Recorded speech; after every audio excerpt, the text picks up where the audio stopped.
Sony's method of calibration, along with all the professional calibrators that I've run into, has been very outdated, and today I'll show you that and maybe give you a tip that will enrich your Sony viewing experience on your television if you own really any Sony TV that has the ability to access color space. So smack a like on this video because I'm getting to the point right now. And the point is quite simply, you need to be forcing wider color space on your SDR content in order to see the next level your TV has to offer. Now, I recommend using DCI-P3 on the newer Sonys because it tightens up luminosity in addition to tightening up the colors, making it look so much better than it would have if you didn't do that. To give you an example, here I have Spider-Man, and he's just sitting there minding his business, just kind of hanging out, right?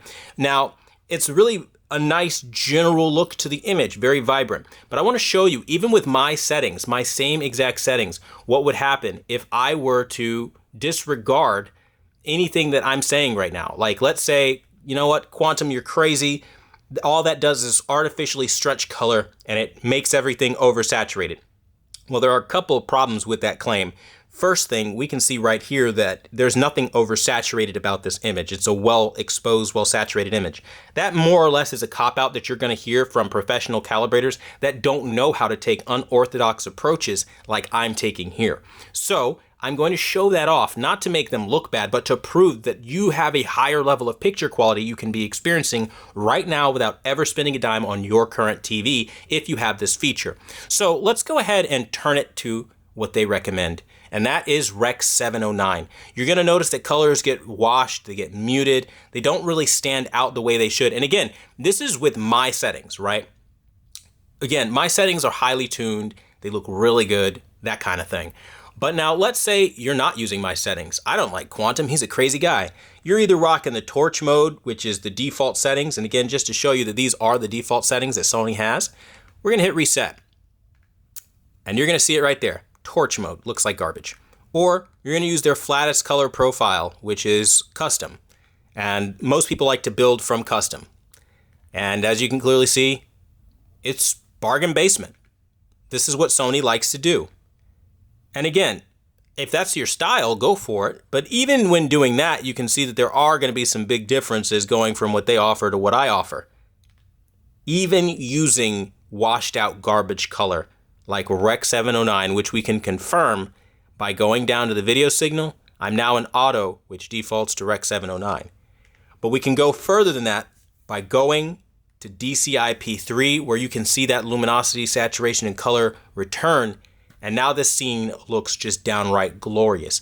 It's a way of giving your television more than it ever would have had you stuck to the old ways of doing things. And again, to give you an idea of how much Rec 709 truly takes away, just look at the mouth. You can clearly see. Maybe we can wait till it gets to a close-up or something like this, because you can truly see Rec 709 robs natural color where it should be.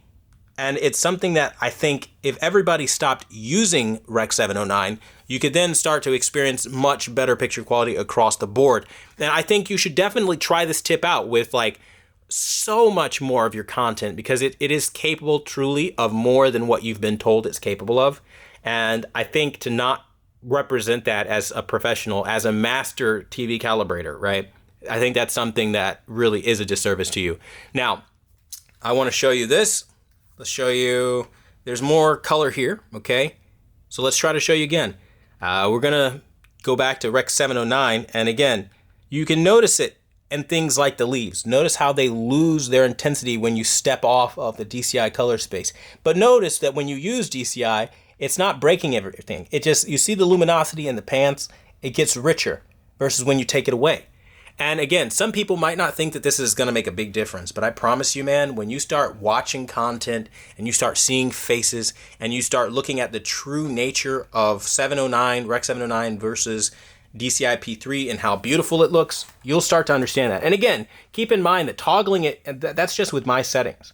If we were to use the regular built-in settings, I mean, obviously, you can clearly see that my settings still leaps and bounds ahead of what Sony likes to offer. Even in their flattest picture profile mode, which is this, versus what I offer here.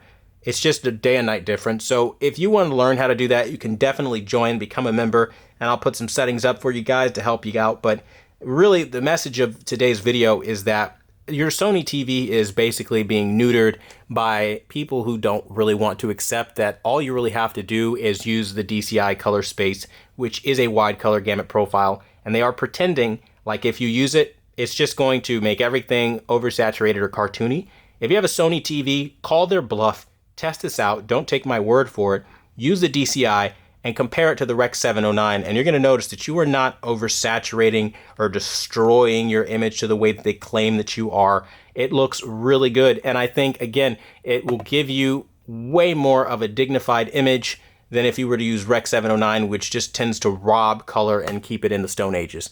So that's my video for today. I hope this video finds you guys well. Let me know what you guys think about it in the comments down below, and thanks for watching the #1 brand in honesty. Until the next video, I'll see you guys later.